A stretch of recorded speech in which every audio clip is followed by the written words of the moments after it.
An unusual situation we're in. Obviously, this is the current president of the United States, Joe Biden. So much of the focus now is on his vice president, Kamala Harris, who is running to replace him after he dropped out just a few short weeks ago.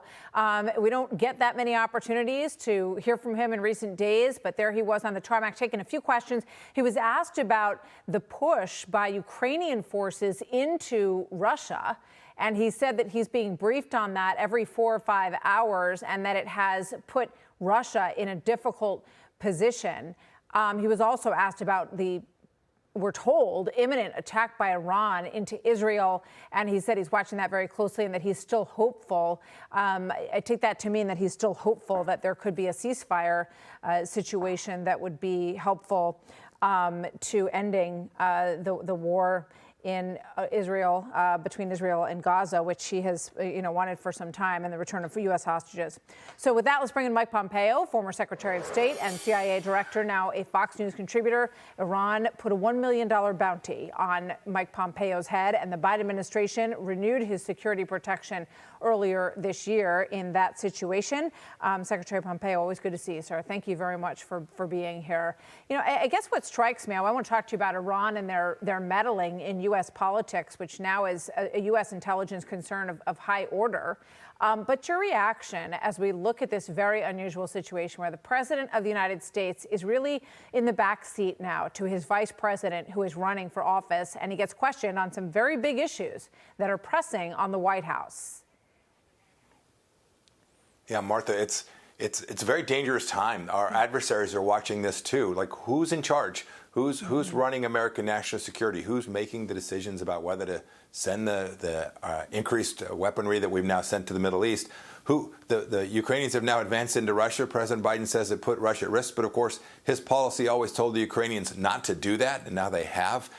When he says don't, no one seems to be listening, because I don't think the world believes that America is leading on the world stage. And that's dangerous, not just for Ukraine or Europe. It's not just dangerous for Israel. It's dangerous for the United States of America, too. We've got soldiers, sailors, airmen, and Marines all across the world that are now under increased risk because our chain of command, our leadership model is greatly challenged because we've got a president who has demonstrated he is incapable of deterring our adversaries. Well, who do you think these other leaders believe is in charge right now? The leadership in Iran, in Israel, in Ukraine, in Russia. Well, how do you think they see all this?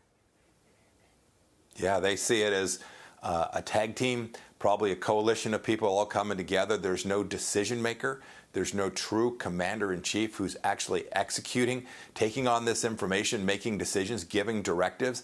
And they see that as a green light.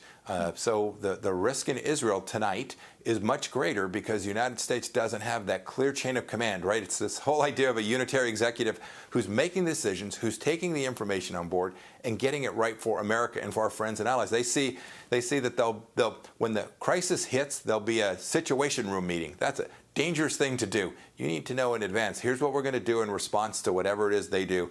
And I can't imagine that inside the Biden White House today there is a clear delineation, and our adversaries see this as a green light, Martha. Well, the pressure on Harris from the left is to reevaluate sending arms at all to Israel. And we just showed on the board the tremendous presence that the U.S. military has there now. But I think in your first response, you were talking about munitions and sending what Israel needs for itself, to defend itself right now. What did you think of her answer on that she was open to talking to these protesters about that? No, it's remarkable to watch the vice president on the campaign trail talk about bringing in progressives to the national security establishment.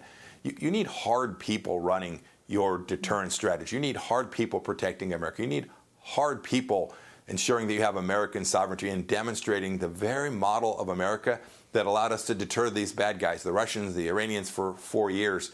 When you demonstrate weakness, Martha, you get precisely what you see today. The Chinese Communist Party, the Iranians, the Russians, all working in our elections and against our friends around the world. And our friends are saying, is America really going to be with them? And sadly, the evidence to date is that we are not. We're not going to do the things that support them so they can defend themselves.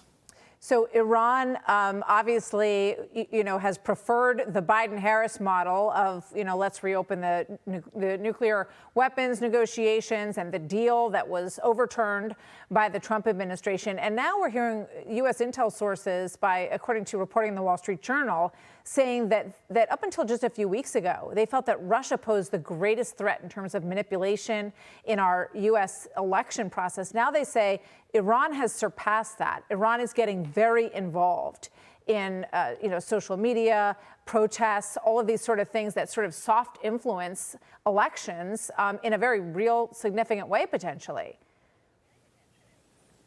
Yes, Martha, Iran is very capable. They have the capacity to do precisely the kinds of things the Russians do. They can begin to shape public opinion as much as anything else. We saw the reports of the hack of the Trump campaign. Right. We should expect this to continue because there's been no cost imposed on the Iranian regime for any of their malign activity. Secretary Pompeo, always good to talk to you, sir. Thank you very much. Thanks for joining us. Great to be with you. We'll talk to you soon. Click here to subscribe to the Fox News YouTube page to catch our hottest interviews and most compelling analysis. You won't get it anywhere else.